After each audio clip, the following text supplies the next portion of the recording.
Buenos días a todas, a todos, un gusto saludarles.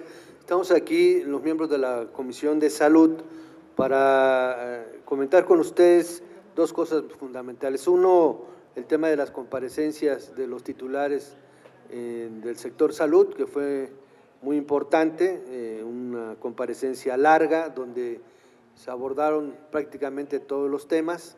Tuvo que ver con mucha claridad la implementación de la nueva estrategia de salud, de ir hacia la prevención, promoción, educación para la salud y el autocuidado, y sobre todo reflejar el tema de que pues el abandono en el sector salud ocasionó por lo que hemos padecido, un sistema de salud fragmentado, un sistema de salud que tiene un rezago histórico en la infraestructura de más de 4 décadas y que impactó de manera sustantiva, fundamental en la salud de los mexicanos y las mexicanas.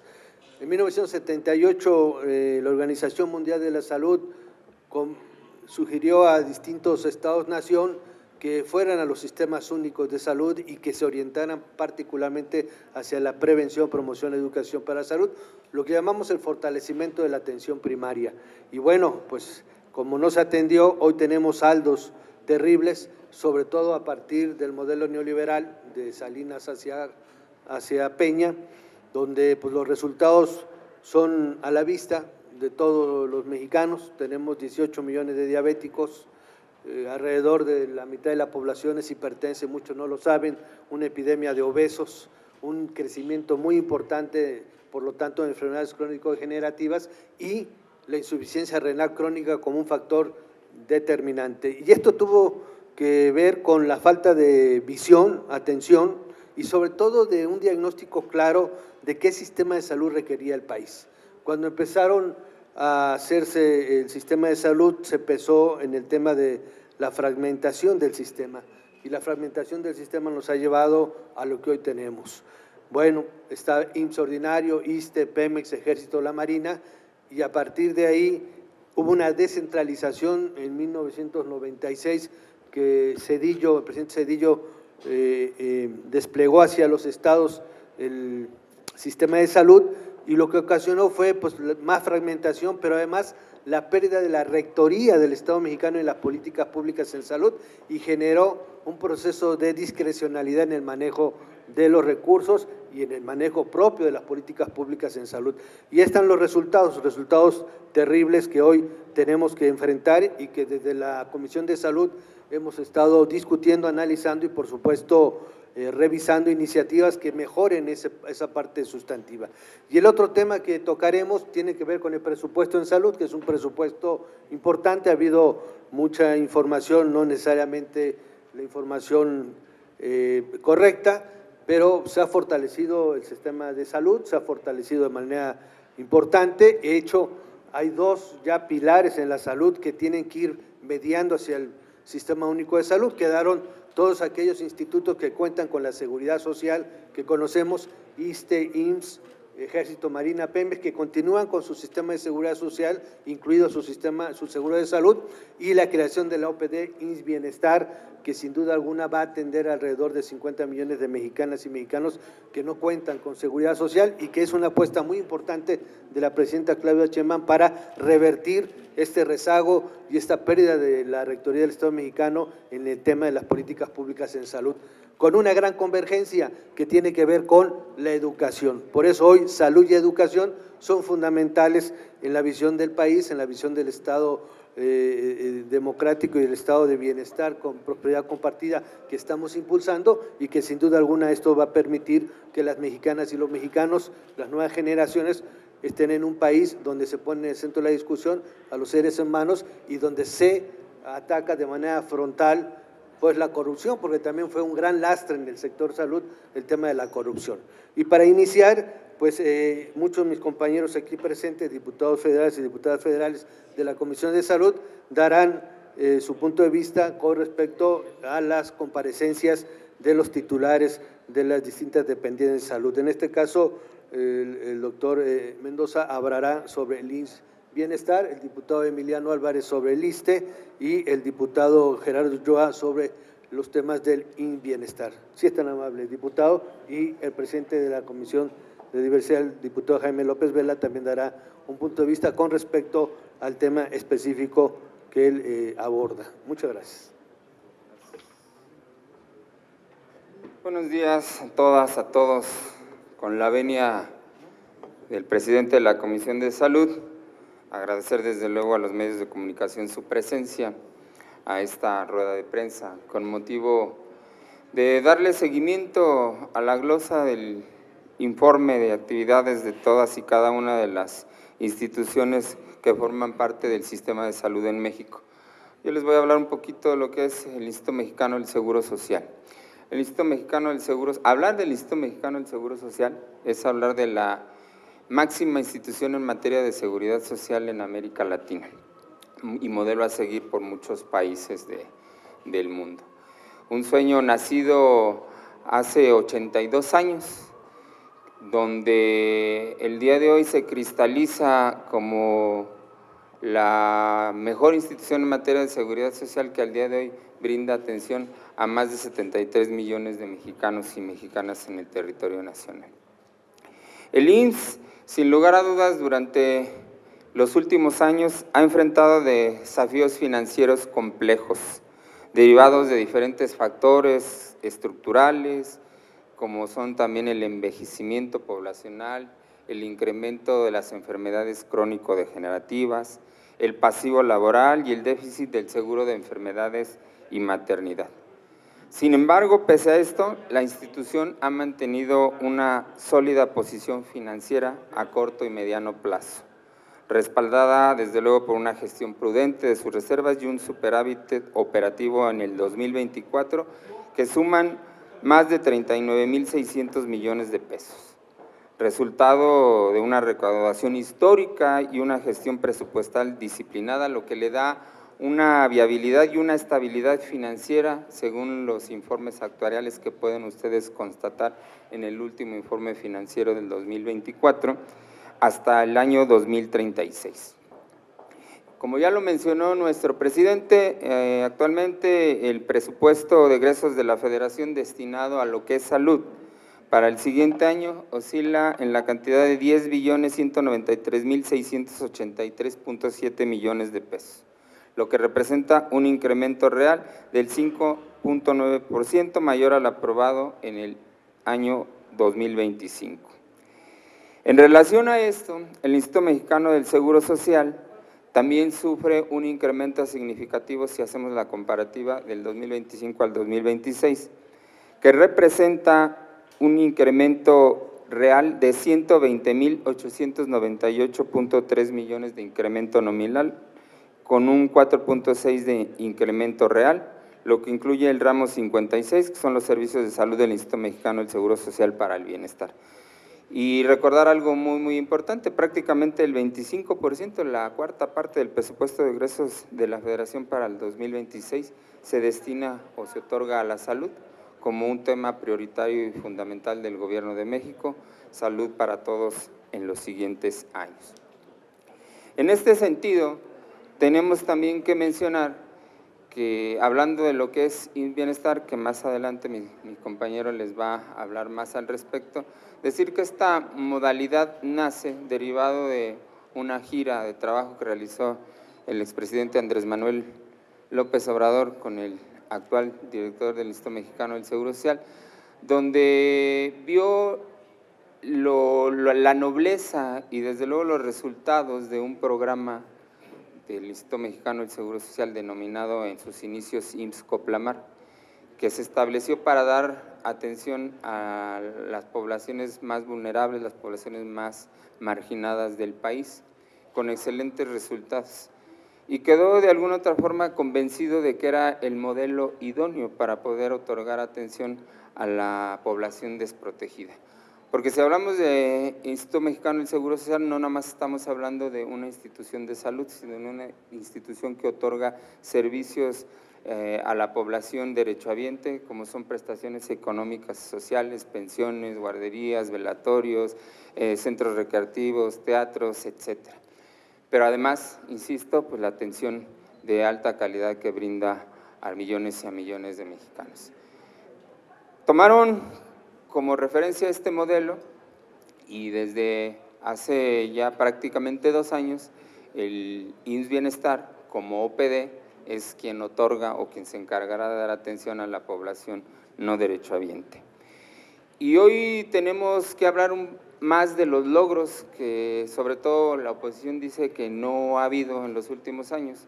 Y en ese sentido podemos decir que si comparamos las últimas 4 sexenios, las últimas 4 administraciones, del 2000 al 2018 solo hubo un incremento en infraestructura médica hospitalaria juntando a las 3 gestiones o 3 administraciones de 36 centros hospitalarios, donde se le daba prioridad a la privatización y a los modelos que existían, como son y que siguen existiendo en algunas entidades, como son las asociaciones públicas privadas. A partir del 2018, que inicia la administración del presidente Andrés Manuel López Obrador, empezamos a ver que se le daba mayor prioridad a lo que es el acceso público a estas nuevas unidades hospitalarias y se dejaba de lleno a la privatización de las mismas. Y si nosotros hacemos ese análisis comparativo, podemos ver que del 2018 al 2030, que estaría terminando la gestión de la presidenta Claudia Sheinbaum Pardo, tenemos una infraestructura que supera las 47 unidades médicas hospitalarias, que por mucho rebasa lo realizado en 3 administraciones anteriores. Un servidor como representante de los trabajadores en el Estado de México, ve con agrado el Plan Integral de la Zona del Estado de México Oriente, que consiste en el crecimiento de infraestructura en 10 municipios, con los que el Estado mexicano tenía una deuda histórica. Actualmente en esos 10 municipios se concentra el 52% de los derechohabientes del IMSS, ya que viven alrededor de 5.9 millones de habitantes, de los cuales 3.9 millones tienen seguro social, lo que representa un 66% de la población con seguridad social. Y sin lugar a dudas, este proyecto de incremento en la infraestructura médico hospitalaria traerá grandes beneficios a los habitantes de esa zona. Hablar también de un logro muy importante, que es la inversión en equipo médico. Podemos observar, y también lo podemos analizar en el informe financiero y de actividades del 2024 del IMSS, cómo en el último año se ha invertido mucho más cantidad de recursos para la conservación y mantenimiento y el equipo electromecánico, teniendo una cifra histórica en el 2024 de 103.998 millones de pesos para infraestructura y conservación. Hablar de otro tema también prioritario, que es la capacitación y la formación de profesionales de la salud, un enfoque visionario de los gobiernos de la Cuarta Transformación, ya que aunque aún todavía en la actualidad estamos muy por debajo de los estándares internacionales de médicos especialistas por determinado número de habitantes, hemos avanzado mucho en ello, ya que solo recordar que en el 2008 teníamos alrededor de 6,000 plazas para médicos que participaban para un espacio para formación como especialistas por medio del ENAR.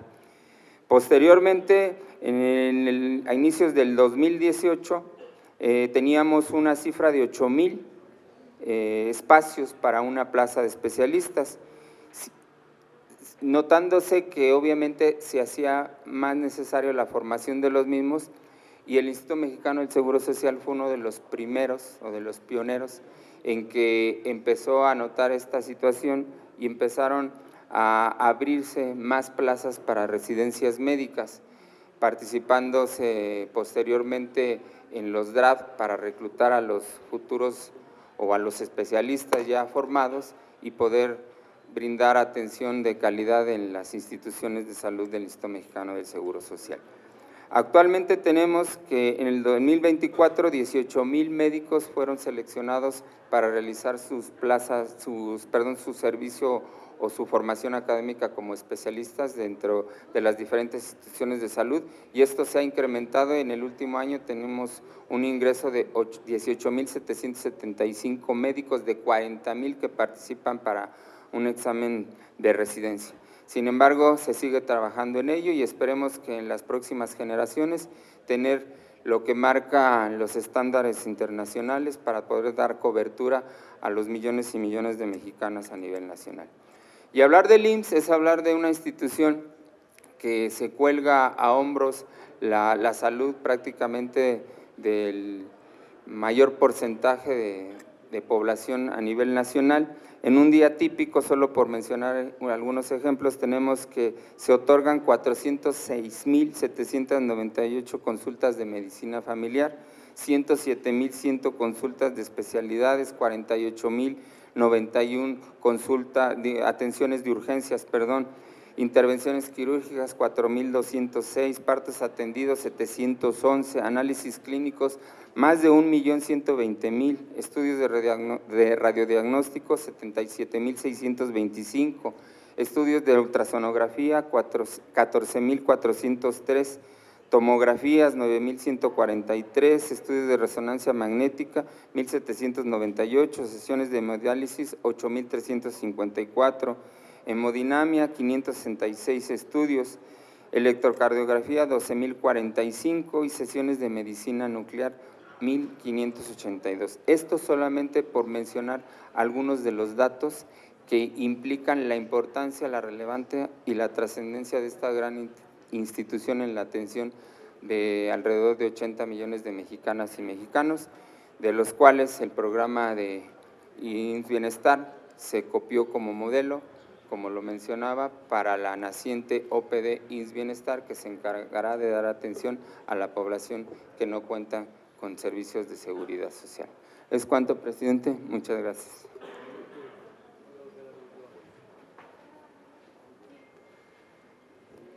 Muy buen días, compañera diputada, compañeros diputados, quienes nos escuchan.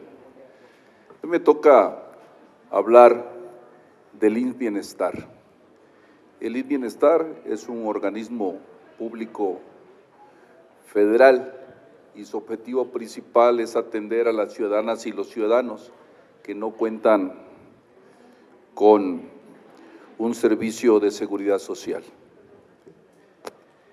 Para tocar este tema lo divido en tres partes. 1. Creación del IMSS Bienestar. El IMSS Bienestar es la institución encargada de operar los servicios públicos de salud para la población en 23 estados del país. Se formaliza a través de su decreto de creación en agosto de 2022. El IMSS Bienestar funciona en aquellos estados que han manifestado interés de transferir los servicios de salud a la Federación. En 2024, gracias a la reforma de la Ley General de Cultura, la Ley de Coordinación Fiscal, Ley General de Salud, la Ley de Coordinación Fiscal y la firma de convenios de coordinación con los estados, se le transfiere al IMSS Bienestar los establecimientos de salud, los trabajadores y los recursos financieros que administraban los estados, y de esa manera comienza formalmente la operación IMSS Bienestar. 2. Avances en el bienestar. IMSS. Es muy importante distinguir conceptualmente al IMSS Bienestar del Seguro Popular. El Seguro Popular no operaba los servicios públicos de salud. Era un esquema de financiamiento a los estados que eran quienes operaban los servicios. De esa manera, podemos asegurar que mientras el Seguro Popular tuvo mucho éxito afiliando gente, no realizó una sola atención médica de manera directa. Por eso, realmente el Seguro Popular no era un seguro ni modificó el sistema de salud. El sistema de salud era el mismo, era fragmentado, improductivo e injusto. Además, atendía a un catálogo de padecimientos limitados y no garantizaba la gratuidad. En cambio, el IMSS Bienestar opera directamente los servicios y se fundamenta en las ventajas administrativas y de planeación médica que la planeación centralizada puede ofrecer.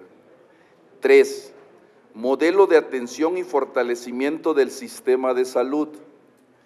El sistema de IMSS Bienestar está orientado a la atención primaria de la salud. Se transitó de un modelo curativo en el que se financiaban tratamientos para enfermedades a un modelo preventivo, en el que se promueve una vida saludable, el uso del primer nivel de atención y la detención temprana de enfermedades.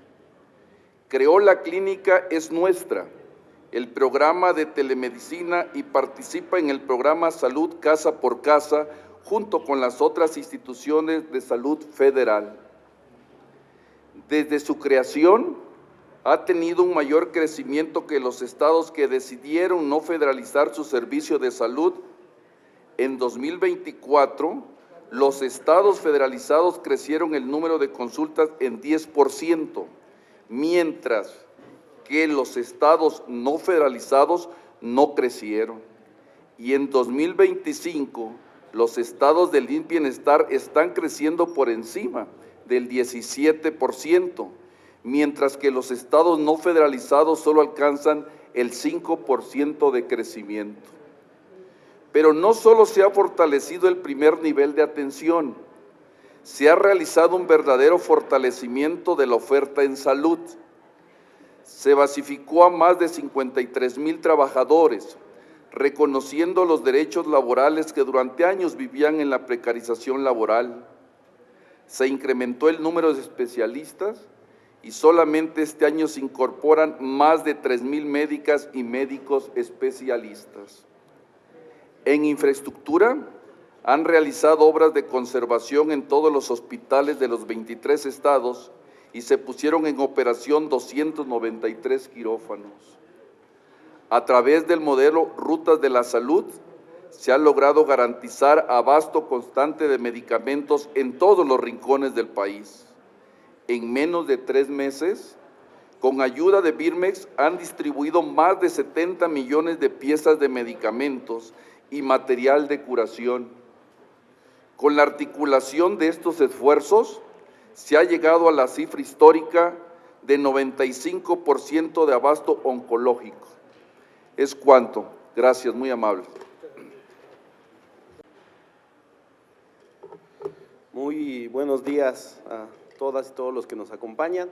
Pues yo quiero hablar del ISSSTE. Es una institución, como ustedes sabrán, pilar del Estado mexicano, quien atiende a los trabajadores del Estado, pero también en el tema de seguridad social, pues es un gran aportador a todo trabajador para que tenga derechos.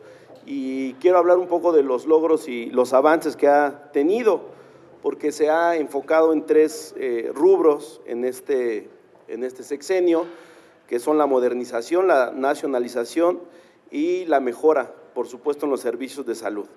En cuanto a infraestructura hospitalaria, pues se han inaugurado una serie de hospitales a lo largo del país, entre ellos los más importantes pues son los de Torreón, los de Tlajomulco, el de Acapulco. Además se ha hecho la reapertura del hospital en Cuernavaca, Morelos, llamado Dr. Carlos Caleloy Elorduy. Pero también se han retomado la nacionalización de los hospitales. Muchos de ellos estaban concesionados y ahora esta administración pues ha optado por un proceso de nacionalización y que estas asociaciones público-privadas pues dejen de operar y sean otra vez el Estado, la Nación, el ISSSTE, el que tenga la administración de estos. Por ejemplo, el de Tabasco, el de Nayarit y Yucatán, ya se ha avanzado en el proceso de nacionalización total, pero también se han incorporado otros elementos como la hemodinamia, la anestesia y el proceso para la endoscopía. Nos parece importante y rescatable este proceso porque otra vez son del pueblo de México, los hospitales ya no tenemos que estarle pagando a otros entes privados y hasta extranjeros por tener servicios de salud que se le dan a los mexicanos.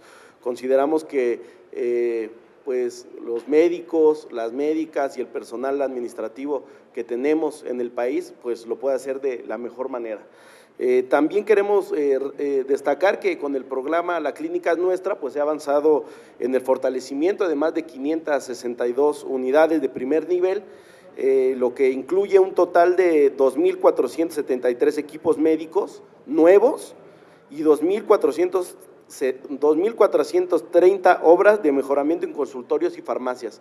Es un programa también que se ha echado a andar en la administración de la Cuarta Transformación y que son los mismos vecinos, los mismos usuarios los que deciden el rumbo de este recurso. Entonces eso ayuda porque a veces desde el término administrativo pues se piensa que se necesita X o Y aparato y no, realmente pues son los usuarios, los beneficiarios los que operan este programa.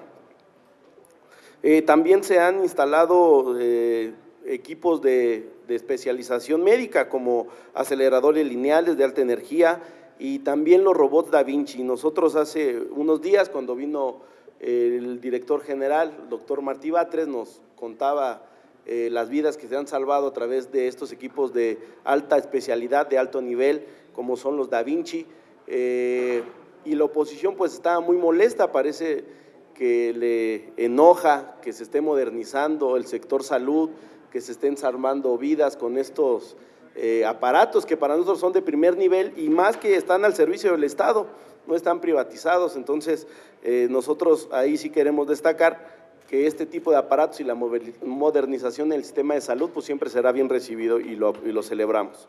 Pero también se ha renovado el parque vehicular, se han comprado más de 695 ambulancias nuevas, estas a disposición de todos los que somos derechohabientes del ISSSTE. Y no solo eso, también se ha trabajado en el ámbito administrativo, se está trabajando por la renivelación de las trabajadoras y los trabajadores que en el tabulador tenían un sueldo menor a los trabajadores y trabajadoras del IMSS, a pesar de que hacen pues actividades similares, el sueldo era menor, entonces se ha venido paulatinamente trabajando para que el nivel salarial sea el mismo. Y también se ha aumentado de 6 a 8 horas voluntariamente los trabajadores para que puedan tener más horas y se pueda, pues digamos, aumentar el ingreso que tienen, quienes así lo han decidido y eso ha avanzado muy bien. Pero sobre todo destacamos que el ISSSTE ha tenido una visión por retomar el sentido humano y ha emprendido una campaña llamada Trato Digno. Todos los trabajadores y trabajadoras del ISSSTE traen un chaleco y han reforzado mucho que los que acudimos a este servicio, al ISSSTE, pues somos derechohabientes. Entonces vamos a realizarnos nuestros estudios, tomar alguna consulta o una cirugía, pero con una visión más humanista. Entonces eso se ha venido trabajando, destacamos esto porque la visión anterior pues era más enfocada al modelo neoliberal, se ha trabajado por la nacionalización, por la humanización de los y las trabajadores para tener el mejor trato hacia quienes somos derechohabientes del ISSSTE. Sería todo. Muchas gracias, presidente. Adelante, diputado. Muchas gracias. Buenos días. Como presidente de la Comisión de Diversidad e integrante de la Comisión de Salud, quisiera dar cuenta de los avances que hemos logrado a partir de nuestra participación y bajo la conducción de nuestro presidente, el doctor Pedro Centeno. La problemática para la población de la diversidad sexual, 10% de la población, 13 millones de personas, es muy clara. La primera encuesta que hizo el INEGI en el 2021 vino a demostrar que casi el 50% de la población de la diversidad sexual no se atendería, no acepta acudir a los servicios de salud pública en virtud del estigma y la discriminación que seguimos viviendo por parte de los sistemas de salud en general. Pero además, la pandemia del VIH-Sida sigue presente y los muertos por SIDA los sigue poniendo nuestra comunidad todos los días. Y frente a ello, por supuesto que estamos actuando. Y lo primero que hay que decir es que, contrariamente a lo que la oposición ha dicho, el presupuesto del 2026 de la presidenta, la doctora Claudia Sheinbaum, por supuesto que contempla la atención a la pandemia del VIH-Sida. Claro que sí. En México tenemos los acceso universal, gratuito, quienes viven con el virus del VIH a los tratamientos antirretrovirales más potentes que permiten una buena calidad de vida. Así que a partir de esto y a partir de nuestra interlocución con el secretario de Salud, el doctor David Kersenovich, él aceptó de manera muy puntual y de manera expresa en su comparecencia aquí en la Cámara de Diputados la propuesta que hemos venido haciendo para crear un protocolo de atención a la salud en favor de las personas de la diversidad sexual para revertir estas tristes cifras que seguimos viendo hoy en día. Así que ya instalamos una mesa de trabajo con el IMSS Bienestar, con el ISSSTE, nos falta Pemex y nos falta el ISFAM, presidente, ¿no? Y este protocolo es con la intención de que podamos abordar la salud sexual para poder salir del closet, la salud mental para poder revertir la baja autoestima que producen los ataques constantes a la identidad sexual de las personas, la salud intersexual, porque de esa no hemos hablado, la salud trans para hombres y mujeres que exponen su vida y ponen en riesgo su vida al utilizar medicinas y tratamientos que por supuesto no están avalados por el sector salud y que ponen en riesgo su vida, digo yo. Pero también la salud reproductiva, nuestras familias también buscan ampliarse y necesitamos acceso a las terapias de reproducción asistida. Y por supuesto al VIH. Y en ese sentido estamos trabajando con base en las directrices de ONUCIDA, presidente, que establecen un nuevo enfoque transformador, que no es otra cosa más que el nuevo modelo de atención que hemos propuesto y que se está trabajando para implementarse a partir de derogar el delito de peligro de contagio aquí en el Congreso Federal. Ya tenemos el beneplácito del propio secretario de Salud para avanzar en ese sentido y estoy seguro que el Pleno muy pronto lo aprobará también. Todo este nuevo modelo parte de retomar el trabajo y la coordinación con las organizaciones de la sociedad civil en todo el país para trabajar en una cosa muy clara, que es sensibilizar a los servicios de salud para que se otorguen sin discriminación a fin de que podamos acudir de manera libre a poder atendernos de manera oportuna y revertir todas esas tragedias de vida que seguimos viendo. Y esto es parte de la política de salud que la presidenta, la doctora Claudia Sheinbaum, ha establecido de manera muy clara. Así que caminamos en ese sentido y por eso estamos felices, contentos y orgullosos de anunciar a nuestra comunidad diversa todos estos avances en beneficio de nuestra salud. Muchas gracias. Muchas gracias, compañero diputado Jaime Vela. Solamente para concluir, el presupuesto en salud, la inversión en salud se ha incrementado de manera importante. Recordemos que aprobamos el presupuesto de 2026 en 10.1 billones de pesos. El gasto, o más bien la inversión en salud, representa prácticamente 2.3 billones de pesos. Si ustedes analizan, es el 23% del presupuesto de la nación dedicado al gasto o la inversión en salud. Esto generó un incremento del 6.3% y por lo tanto, pues con esto se derrumba la visión de la oposición de que se disminuyó la inversión en salud en México. Está puntualmente reconocido que la prioridad es la salud, garantizar el derecho humano a la salud y con estas acciones que se ha hecho en el sector salud, pues son fundamentales para recuperar, en primer término, la rectoría del Estado mexicano en las políticas públicas en salud, poner en el centro de la discusión a los seres humanos y atacar el legado que nos dejó el modelo neoliberal, que es atender a 18 millones de diabéticos, que muchos de ellos se pueden haber evitado, al 50% de la población hipertensa, que también muchos de ellos se pueden haber evitado con la prevención, y la pandemia de obesos que padecemos. Por lo tanto, para nosotros es importante dar a conocer estos datos porque son de relevancia y que pues están al escrutinio público. De hecho, en los próximos días se aprobó ya la iniciativa de la Presidenta de la República sobre la Ley General de Salud y estaremos puntualmente informándoles a ustedes de hecho. Y estamos a sus órdenes si hubiese alguna pregunta. Muchas gracias. Gracias, que pasen extraordinaria tarde.